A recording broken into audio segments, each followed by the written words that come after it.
Saturday will go, Sunday will go, and Monday will come, and you'll go back to the class. And like this teacher by name Mrs. Thompson entered the class for the first time. And she had this habit of starting her class by saying, "Love you all." But she knew she was lying because she could not feel that love for one of the students in the class who was very unkept, untidy. And there was nothing in the child that drew attention from Mrs. Thompson.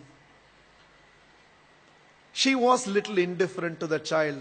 She picked him for every negative example and ignored him for all the positive reasons. That year, she had written the progress report for the first quarter. And it was a system in the school that the headmasters have to countersign every progress report. The headmasters called for Mrs. Thompson and told Mrs. Thompson, a progress report should report some progress. It should make a parent feel my child has a future. The way you've written the progress report for Teddy, that is how he was called. The way you've written the progress report for Teddy, parents will give up on Teddy. Mrs. Thompson immediately said, there's nothing I can do. I have nothing positive to write about the child. Immediately, the headmasters asked the administrative staff of the school to trace the old year progress reports of Teddy and send it across to Mrs. Thompson's class. Mrs. Thompson saw the third standard progress report. And it was written, the final remarks, Teddy is the brightest child in the class. She was stunned by what she read. She saw the fourth standard progress report, and progressively all the remarks suggested that Teddy's mother was suffering from terminal cancer. She is not able to give the attention she used to give to Teddy, and it's just beginning to show up on the performance of Teddy. The fifth standard progress report read, Teddy had lost his mother and along with that himself. He desperately needs help, otherwise we will lose this child. By then there were tears in the eyes of Mrs. Thompson. She looked at the principal and said, I know what to do. And she went back to the class. Probably it was a Monday morning. She walked into the class and again from the dais of the class, looked at the class and said, love you all. But she knew she was lying. The love she was feeling for Teddy right now was far, far greater than the rest of the class. She decided that she is going to change her approach. For every positive reason, Teddy's name was called. There was no more a negative reference to the whole thing. The last day of the school came. All the children had brought some gifts for the teacher. There was only one gift which was wrapped up in an old newspaper. Somehow, the sense of a teacher, she knew that it must be from Teddy. She opened that first. A half-used perfume bottle and a bracelet from which a few stones had already fallen was there. The whole class laughed, knowing it was from Teddy.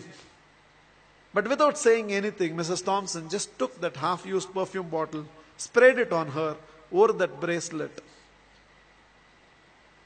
With a quarter smile, it seems Teddy told, now you're smelling like my mother.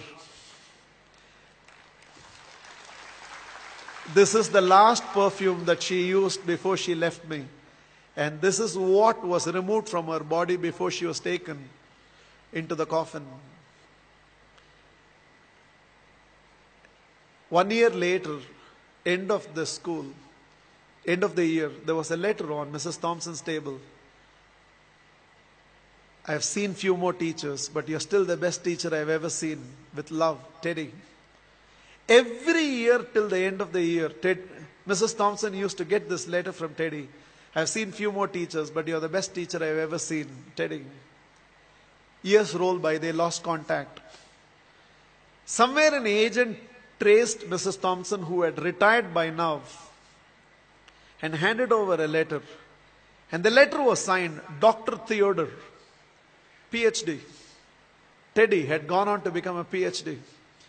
And the letter read, I have seen many more people in life. Mrs. Thompson, this is your Teddy. You are still the best teacher I have ever seen. I am getting married.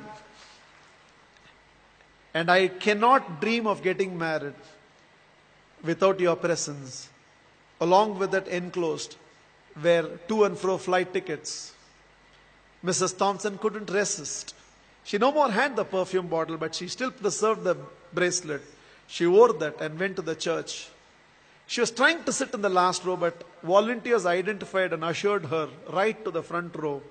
And right in the front row, there was a seat with a placard written, Mother. Theodore personally asked Mrs. Thompson to sit in the chair and whispered, you are the closest to my mother that I have ever experienced. And whatever I am today, it's because of you, ma'am. The wedding happened, and after the wedding, Theodore introduced Mrs. Thompson to his newly wedded wife. Without her, I wouldn't be where I am today. There were tears in Theodore's eyes. It seems Mrs. Thompson told the newly wedded woman, without Teddy, I would have never realized a teacher must first be a mother to every student of hers and only then a teacher.